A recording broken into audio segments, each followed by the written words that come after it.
Hello, Professor Houston and fellow peers. My name is Lindsay Miller, and for my video discussion this week, I decided to choose the case of Ward versus Wilbanks. So just to go ahead and dive right in, Julia Ward, who was a counselor in training completing her practicum as a student at Eastern Michigan University, had been assigned a client who was experiencing symptoms of depression, and the client was dealing with personal issues that were related to a same-sex relationship. This was from Hayes and Erford, 2022. Ward was uncomfortable working with a gay client who was an LGBTQ plus individual, and Ward told her supervisor that she wanted to refer the client to another counselor. Again, this was from Hayes and Erford, 2022. The program faculty at Eastern Michigan University dismissed Ward from the counseling program when she refused to comply with remediation requirements for her refusal to provide counsel to a gay client. That was from User and Chamberlain, 2024. Eastern Michigan University's program faculty charged Ward with not abiding by the ethical standard, which declares that counselors cannot discriminate on the basis of a client's sexual orientation. That was from Hayes and Erford, 2022.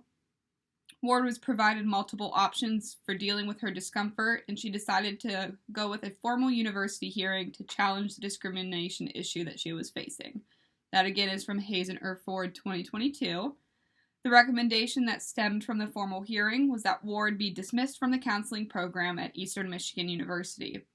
Ward then filed a lawsuit against the university. Ward cited First Amendment rights, freedom of speech, and freedom of religion. That was from User and Chamberlain, 2024.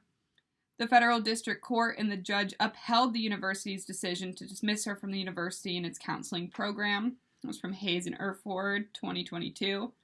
The judge stated that counselors can cause harm to clients when they are unable to separate their personal beliefs and values, and the judge also stated that Ward's behavior violated the ACA Code of Ethics. That was from User and Chamberlain, 2024. Ward later ended up appealing the court's decision, and a higher court ended up overturning the decision that was made by the previous court. That was from Hayes and Erford, 2022.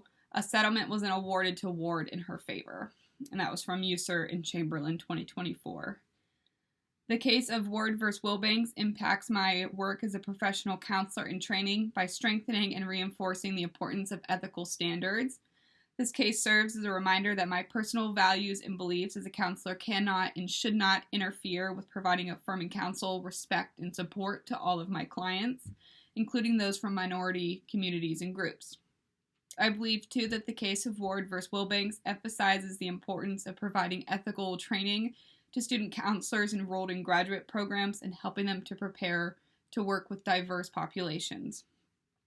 A default belief, or moreover assumption, that I possess is that partners will be of the opposite sex.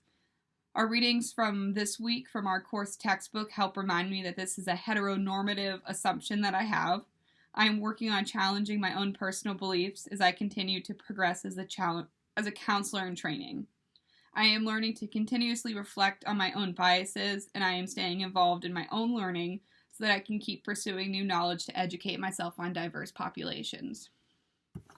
And that is my discussion post this week on the case of Ward versus Wilbanks. I really enjoyed getting to learn more about this case, and I look forward to hearing what other cases got chose this week and hearing what everybody has to share. Thanks so much for listening.